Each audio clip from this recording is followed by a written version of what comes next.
What would Israel's status among the nations be if they obeyed God's commands?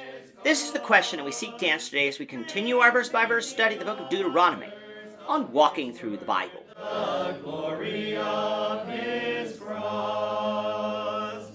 If you have a Bible with you, turn to Deuteronomy 28. We're going to be reading from verses 9 to 14.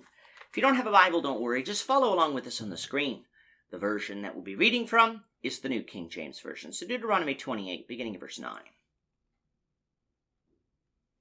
The Lord will establish you as a holy people to himself, just as he has sworn to you, if you will keep the commandments of the Lord your God and walk in his ways. Then all peoples of the earth shall see that you are called by the name of the Lord, and they shall be afraid of you. And the Lord will grant you plenty of goods in the fruit of your body, in the increase of your livestock, and in the produce of your ground, in the land of which the Lord swore to your fathers to give you. The Lord will open to you his good treasure, the heavens, to give the rain to your land in its season, and to bless all the work of your hand. You shall lend to many nations, but you shall not borrow. And the Lord will make you the head and not the tail. You shall be above only, and not be beneath, if you heed the commandments of the Lord your God, which I command you today, and are careful to observe them. So you shall not turn aside from any of the words which I command you this day, to the right or to the left, to go after other gods to serve them.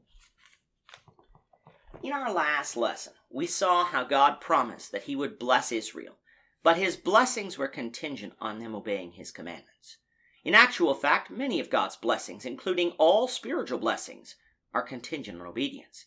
Yes, God sends the rain on the just and on the unjust, and yes, evil people sometimes prosper, but the blessings that come on the wicked are often short-lived and will ultimately fade away, leaving a person devoid of any righteous standing before God, for the wicked do not receive the forgiveness of their sins. What God was promising the nation of Israel here as a whole, though, in Deuteronomy 28, I believe goes above and beyond normal blessings. He promised that they would never lose in battle. Wicked nations win wars. Simply winning a war doesn't mean that God approves of you. But if Israel served God, they would never lose a war. God said that their bodies would be fruitful. Again, wicked people bear children. Some bear many children. God was promising here, though, that they would always be fruitful, that they wouldn't be barren. That was quite the promise, for we know that even righteous people can be barren. God's promises extend into verse 9, where he says that Israel would be established as a holy people to himself. What other physical nation did God make that promise to? I can think of none. Israel was given the law of Moses, which should have drawn Israel closer to God and prepared them for the receiving of the Messiah. The law established ways for the people to be holy before God, and if the nation as a whole obeyed, because the law provided with it the promise of forgiveness of sins, ultimately through Christ, they could stand before God holy, not on their own merit, but based on God's grace. This alone would stand out among the nations, causing these nations to know that Israel was called by the name of Jehovah, thus instilling fear into their hearts. Other people will notice that we walk differently if we walk according to the ways of the Lord. Other people will notice we talk differently, dress differently, act differently, and react to difficulties differently. Now, yes, some will hate us, but acting this way might actually bring some to obey the gospel so that they could obtain some of the benefits that we have in Christ. One of the reasons that other nations would fear Israel was because they were called by the name of Jehovah, and that Jehovah was doing all these great things for them. When compared to their own lands, Israel's land would produce more plentifully. Their land would produce so much goods that Israel wouldn't have to borrow from other nations.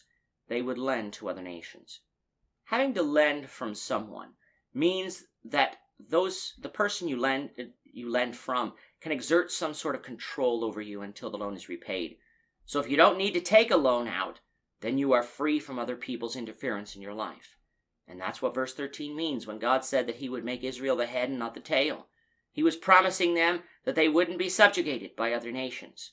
All of this was contingent, though, on keeping God's commandments. Now, some people today believe that God either hasn't fully fulfilled his promise to Israel yet, or if he has, he's going to fulfill it again. What people who hold either of these two views are missing is 1.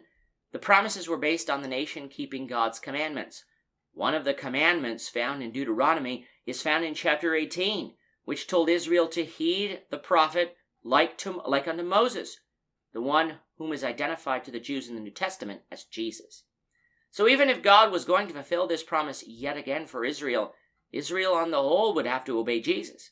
Now some believe that eventually will happen, which brings us to the second point that people are missing, which is that under Christ, Christians are described as the holy nation, the peculiar people of God in places like 1 Peter 2, verses 4 to 10. Peter uses the same language to describe Christians that God uses here to describe Israel. In actuality, God kept and fulfilled all his promises to Israel. And if Israel had kept God's commands and actually had followed his commandments, and later followed after Jesus, then I have no doubt that God would have accepted them.